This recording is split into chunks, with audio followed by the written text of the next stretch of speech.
Hello everyone, my name is Michael SK and welcome back to the Eden of Grisaia. In the last episode, we saw Yuuji's closet, and while that may not sound like a crazy thing out of context, it actually is something big. We learned a lot more about Yuuji. He's been hurting, he's been going through a lot, and we can really add that on to what we learned about him in the Labyrinth of Grisaia's grand route, which was completely centered around him. So, we got to see all of that.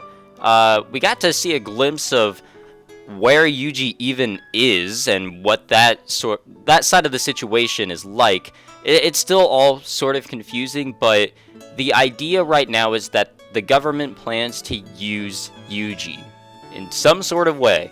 So, in the end, they'd gained basically nothing in the way of definite information. The return to the dorm was a slow, dispirited march, and the dark clouds above seemed to reflect the heavy anxiety in their hearts. The situation hadn't changed at all. Their faces were full of gloom. Even when their eyes met, their mouths stayed shut. To speak would mean filling the air with more negativity. You can't think positive thoughts on an empty stomach. With this proclamation, Amane gathered all her classmates in the lobby and began to prepare them a late-night snack. The others didn't find her argument particularly persuasive, but they stayed put regardless. No one even tried to return to their room. They resembled nothing so much as a group of children who'd grown anxious while alone in their home, and were now waiting by the door for their mother's return. While the snack had been Amane's idea, I swear if I went back to pronouncing her name the wrong way at any point, I'm sorry. It was her idea in the first place. She couldn't quite hide her own discouragement. Rather than anything elaborate, she threw together an Odin stew with leftovers from her fridge. When people are feeling anxious, feed them something warm and they'll calm down a little. Really? Is that true? That was a lesson Amane herself had learned through experience. And so, as the Odin simmered, on top of a portable gas stove, the 5 young women slowly gathered around it and began to eat in silence. At times like these, when things grew gloomy and quiet, one of them was always the first to make some noise, and I can already guess who it is. Yep, got it!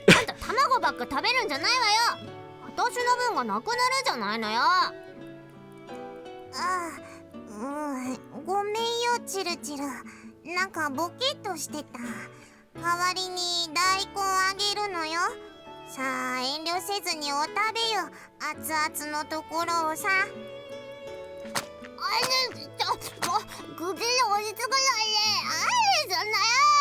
Well, this could be taken out of context as well. というか、なぜこの時期におでんなの？なんかあんまり凝った料理する気分じゃなかったし、みちるがおでんがいいって言うから。Conscious of the increasingly dark mood, Meikyuu had requested a piping hot Odin as soon as Amane suggested a meal. This sort of thing usually led to a rowdy free-for-all around here. She was probably hoping it might change the atmosphere, at least slightly. It didn't exactly end up working out that way, but Amane recognized Meikyuu's thoughtfulness. It was something she'd always liked about her. As time passed, a growing sense of powerlessness had gnawed away at the group's energy. Today, even Makina wasn't watching television, but when the principal eventually wandered in, she was wearing her usual dopey smile on her face. The woman clearly didn't know how to read a room.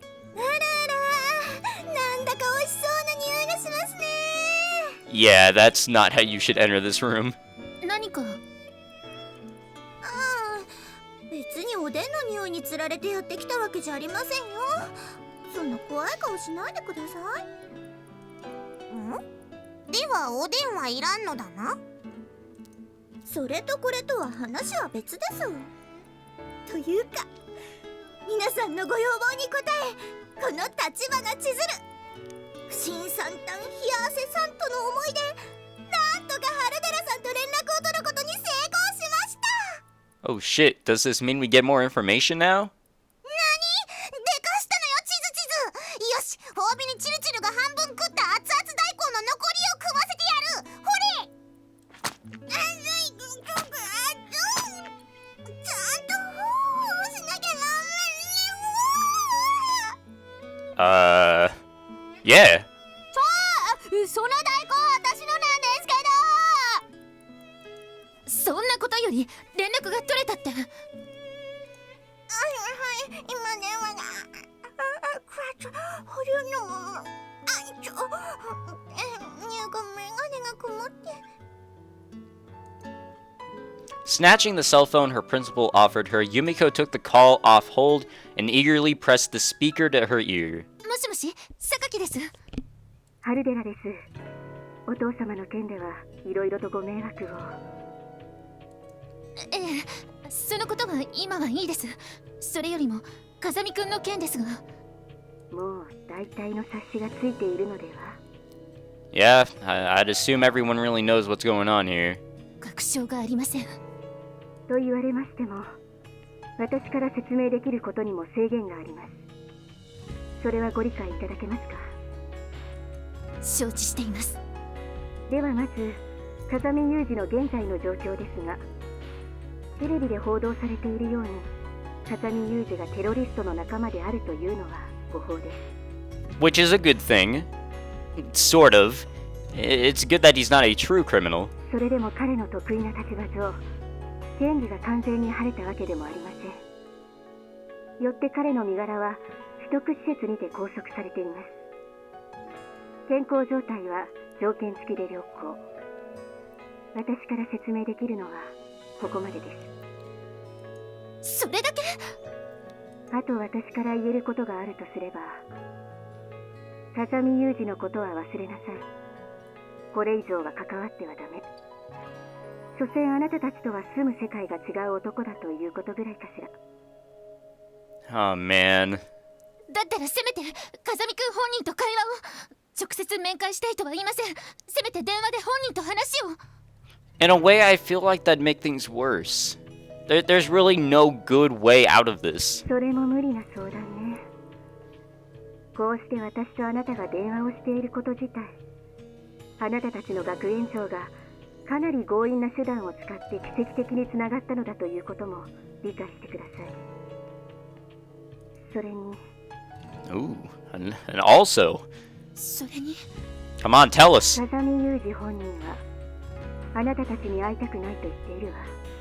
God fucking damn it, Yuuji. そんな。どうして。 Well, I guess it makes sense. He wants them to stay out of this because this really is something that they really should not try to intervene in.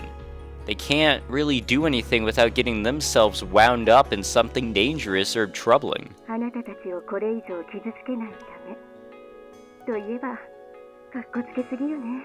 Nah, come on. Yuji's a good man. それでも、それが今の彼の偽らざる本音というものだと私は理解しています。できることなら、彼の気持ちを無駄にしないであげてほしい。はい。 From the way Yumiko forced this reply through her tightly clenched mouth, it was immediately clear to everyone that the situation had not taken a turn for the better. The principal accepted her now silent phone from Yumiko, and with a glance at her students that seemed to say, "I told you so," promptly left the dorm as if to flee from their pursuit. They'd gained some new information from the conversation with Harudera. Firstly, the television reports were false, most likely a politically motivated bluff of some kind. Secondly, Kazumi Yuuji was currently confined in a facility of some kind, and had stated that he didn't want to see any of them. だってお兄ちゃんがテロリストだってのは誤報だったんでしょ。なんで帰ってこられないの。彼の過去はあなたも知っているでしょ。そう簡単な問題ではないのよ。おそらく彼は何らかの形でテロリストとの交渉材料に使われる。 Unfortunately, yeah. じゃあもしかして今回のテロの件が全部片付いてもユージは美浜に帰ってこられないの。その可能性が高いわ。少なくとも風見くんはそのつもりでしょうね。信じられません。本当に風見さんは私たちに会いたくないと言っているのでしょうか。 Those may not have been his exact words, but something along the lines of he doesn't want to get them involved. 何かのっぴきならない状態に追い込まれていて、私たちに迷惑をかけないようにわざと遠ざけているのではないでしょうか。なんとかして一目でも本人に会って直接話ができればいいんだけどな。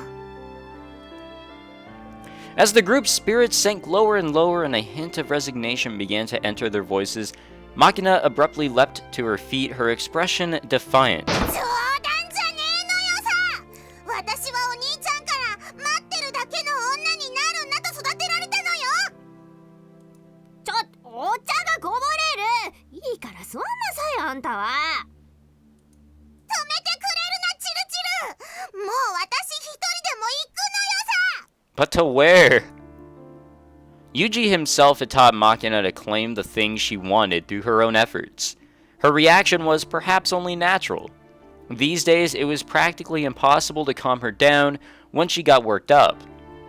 And at such times, one particular classmate always took her side, perhaps out of sympathy or concern. 会いたい人がいる。それだけで立ち上がる理由としては十分なのではないでしょうか。I wonder. はあ、ちょっとサチ、あんたまで。先日、風見さんは私にこうおっしゃいました。私の声なんか聞こえちゃいねえし。Possibly. さまざまな誤解も解け、力強くも前向きに生きていけるようになって、御浜を出ていくこともできるようになった私。Wait, did Yuuji actually say this? そんな私に風見さんは言いました。Oh, okay. Wait. What's going to happen to the others if you leave, Sachi? If you don't have any urgent reason to go, why don't you stick around Mihama a while longer? 急いで出ていく理由もありませんが、長く残る理由もありません。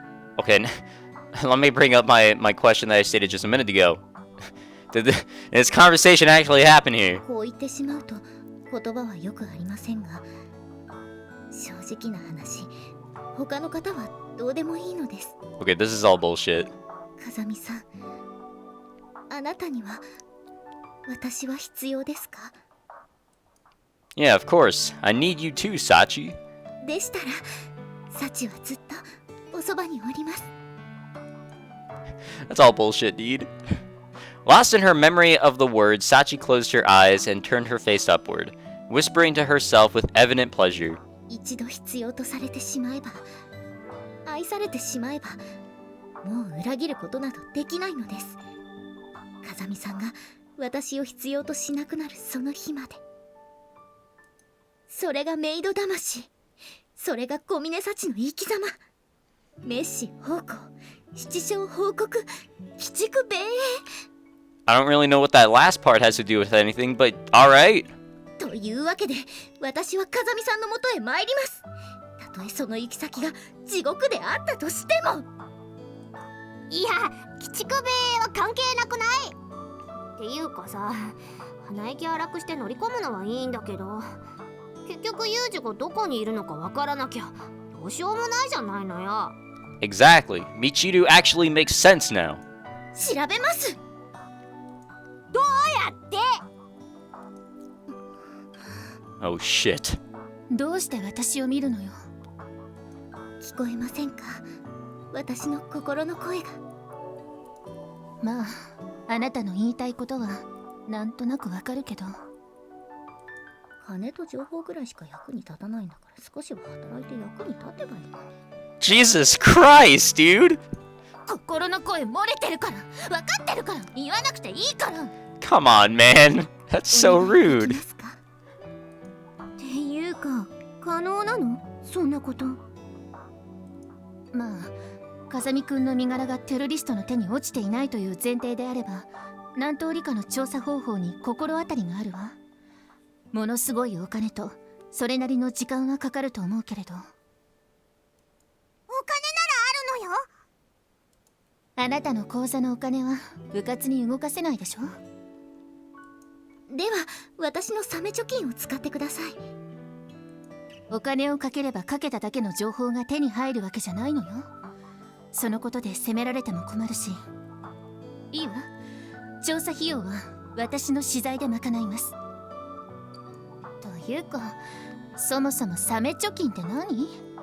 I kind of just like swept that part under the rug. I was just gonna roll with that. よし、情報収集と作戦立案は貴様に任せた。今日から貴様が作戦参謀だ。頼むぞ、榊参謀。では早速情報収集に取り掛かりましょう。今すぐに。でもパソコンがないと。じゃあユミちゃんの部屋行こうぜ。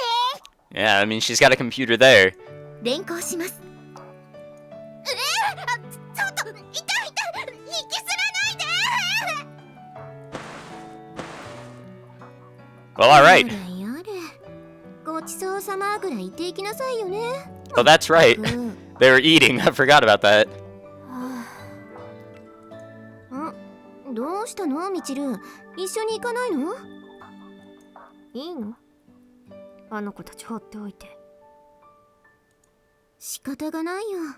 今のままじゃ落ち着かないだろうし、このまま浮き足立っているよりは分かりやすい目標があった方がいいんじゃない？相手は国なのよ。遊び半分で噛みつく相手じゃないわ。そうだね。でもさ、じゃあこのまま風見雄二のことを忘れることができるのかと聞かれたら、あんたはなんて答える？ I'd say you can go fuck yourself. Yuuji's a man I don't want to forget. 忘れる努力はするわ。でも努力って苦手なのよね、私。Ah, damn, dude. そういうあなたはどうなの？周防あまね。おう、フルネームかよ、松島みちる。 Yeah, it helps me pronounce things correctly. 拾うところはそこじゃないでしょう。一方的に風見雄二を忘れろと言われて、あなたは平気なの？まあね。 Now, in the midst of tidying up after the meal, Amane replied with a slightly awkward smile. 確かにユージのおかげで私たちはこれからも生きていくことはできる。ユージがいなくてもなんとかなる自信はある。 Yeah, that's true. It's not like they have to pretend that. Well, it's not like. What am I trying to say? It's not like they're Steingating this shit, and it's like, oh, he never existed, and all their memories of him are gone, meaning everything that he did for them is now gone. He still helped them out. They're different people now, and they're able to get by on their own. They're better people because of Yuuji. It's just that now they can never see him again. でもだからっていなくてもいいってわけじゃないよ。特に私にとっての風見雄二はもう宿命みたいなもんだし、それが生き残った私の罰で、もはやそれが生きがいだしね。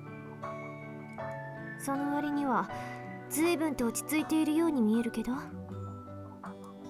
私はほら待つタイプの女だし、母親役の私がバタバタしてるとみんな余計に不安になるでしょ。もちろん不安がないわけじゃないけど、諦めたわけでもないよ。だって私に諦めない生き方を教えてくれたのはユージなんだからさ。 Hell yeah, boy. それに私にとってのユージは無敵のヒーローなんだよ。 Well, he's not so invincible now, but he could still be a superhero.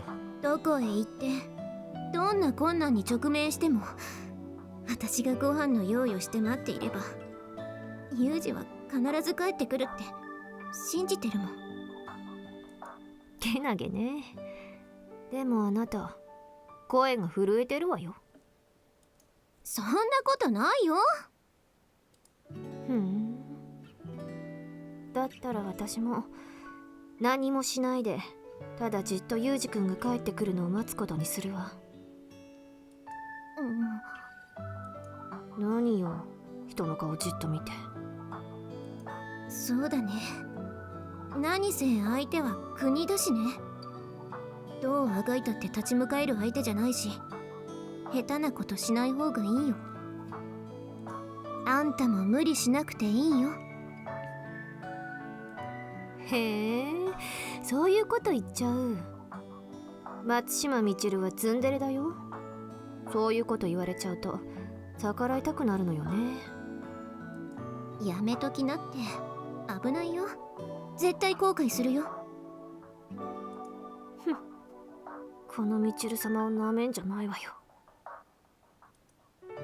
あ、ちょっとみちる、どこ行くの？由美子の部屋よ。おでん美味しかった。ごちそうさま。Squaring her shoulders, Meikyuu proceeded to stomp out of the lobby, breathing loudly through her nose. もうなんか変なスイッチ入ってたみたいだけど、結局みちるはみちるか？ Well, I don't know about that. And thus, with Sakaki Yumiko as chief of operations, the intelligence gathering phase of the mission to recapture Kazumi Yuuji began. That might sound kind of impressive, but essentially, the group had simply taken their first step toward discovering what they could do. It was a very small step, and there was no guarantee it had brought them any closer to finding a road forward. In fact, there was a good chance it had been entirely wasted. But regardless of all that, the pod Amane now carried back to her room felt somewhat lighter than it had a few hours before. Maybe because there's nothing in it? They just ate food. The next day. The next morning, when Amane woke in her bed and looked out her window, she found that rain had fallen in the night. The sides of the asphalt road were still glistening darkly. This music is so nice. Glancing around her room, she realized that Makina was nowhere to be found. She'd presumably stayed up all night, gathering intel, and then fallen asleep in Yumiko's room. As for Amane herself, she'd slept so well that it surprised her a little. It always made her anxious when Yuuji went out on a job. She'd known plenty of agitated, sleepless nights. Make sure I'm reading everything right. As a result, she'd learned exactly how to get a good rest at times like this. Basically, she had to force herself not to worry too much. Easier said than done. What? If her mind was full of thoughts, like what if something happens to Yuuji, then of course she wouldn't be able to sleep. On the other hand, if she asked herself, what should we do once Yuuji gets back, it got a lot easier to doze off.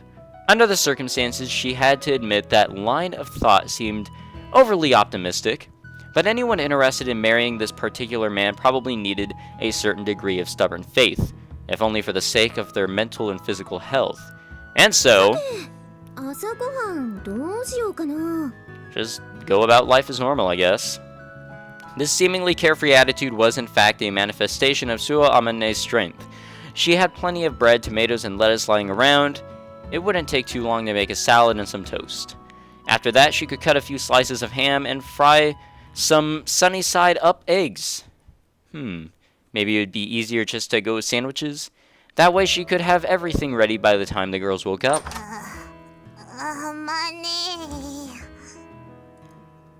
Makina?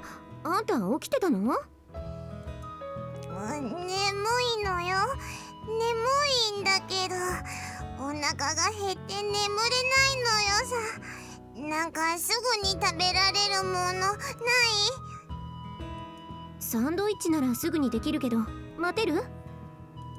どんぐらい？10分？ It takes that long to make a fucking sandwich? それどういう反応？っていうかすごい顔だな。すぐだから待ってなさいよ。あ、そうだ、羊羹切ってあげるからサンドイッチできるまでそれ食べてなさいね。糖分、今日は何のお祝いでありますか？一種ぞ。大げさだな。はい、開いてるよ。すみません、あまねさん。みちる様が空腹の限界を迎えたようで動かなくなってしまいました。何か熱量食を下給していただけないでしょうか。I see everyone stayed up and got hungry overnight. お腹がゆるゆるで。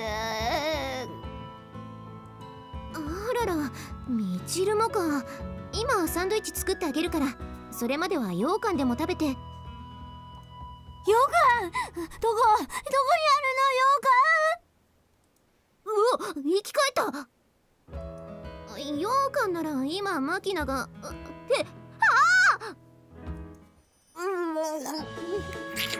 Ah. Alright. And they really go all out with the noises in this trilogy. Or series in general. そんなエッチな顔して羊羹食べないの。しゃぶ落ちした OL がヤクザのチッポに What the fuck, dude? 羊羹にかぶりついてますね。 What? What the hell? ねえ、さっちゃんさ、それ他の言い方なかったのかな。 Anything would have been better than that. 私の羊羹。あんたふざけんじゃないわよ。チルチル離すのよ。これは私の羊羹なのよ。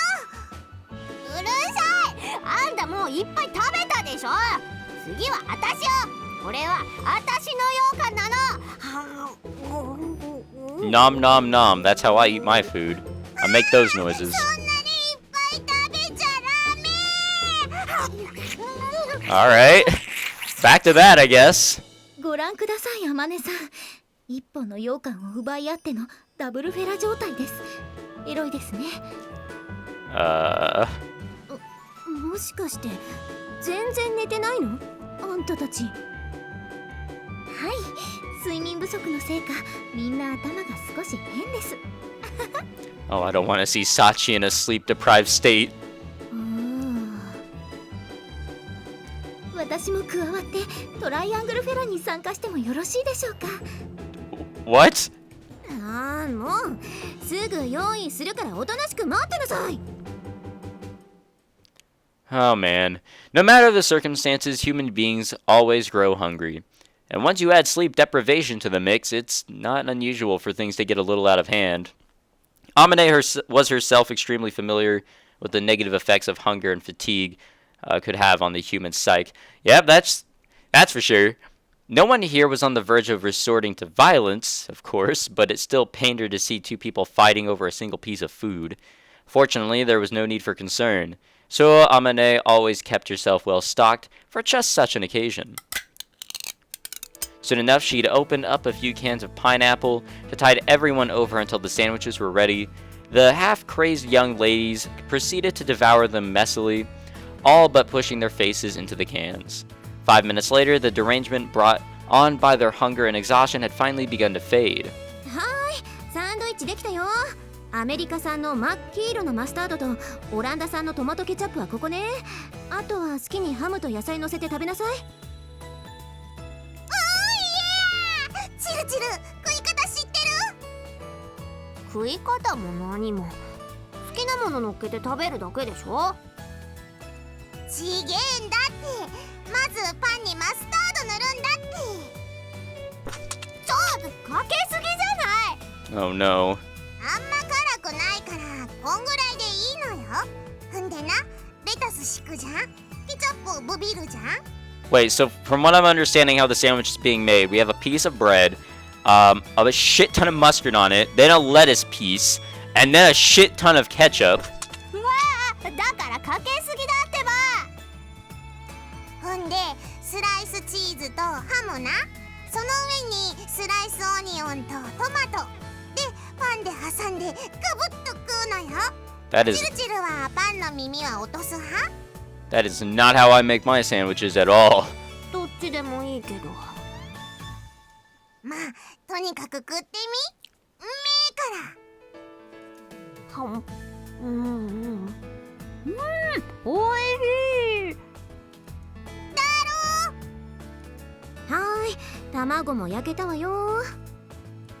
卵きた。俺それがいい。なんか懐かしいわね。マキナが美浜に来たばっかりの頃はあんたこれしか食べなかったもんね。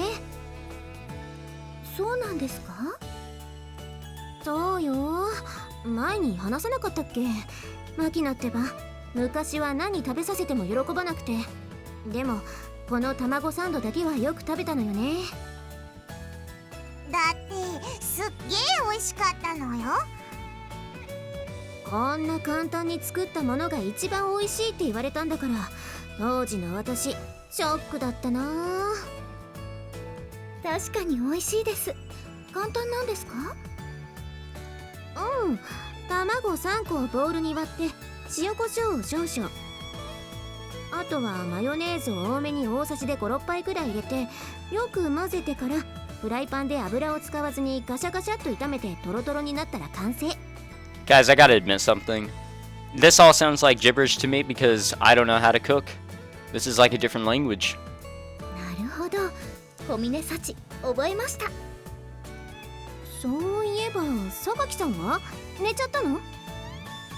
はい、結局あれから一晩中調べていたのですが、さすがにこれ以上は調べようがないという状況にまで来てしまいましたので、一眠りしてから調査を再開するそうです。で、あんたたちは榊さんの部屋で何してたわけ？私はユミちゃんがうっかり寝ちゃわないように監視。私はユミ子を監視しているマキナも寝ちゃわないように監視。 Oh my god. そして私は榊さんを監視しているマキちゃんが寝てしまわないように監視しているみちる様が寝てしまわないように監視していました。Ah, jeez. いや、そんな無理して一息で言わなくていいからね。あと一言言ってもいい？ Oh yeah, go for it. 聞きたくありません。でも言う。あんたらバカだろ。 Hell yeah. 違うのよ。バカはバカでも真っ先に寝たチルチルがいっちゃんバカなのよ。何言ってんのよ。私がやべ寝てたって目覚ましたらあんたもポーズ言いながら寝てたじゃないのよ。ちげえもん。私は寝たふりをしてチルチルを試しただけだもん。それに全然気づかなかったチルチルが悪いのよ。ちなみに私はずっと起きてましたよ。榊さんにコーヒーを入れたり、夜食のおヤングの用意をしたりしてました。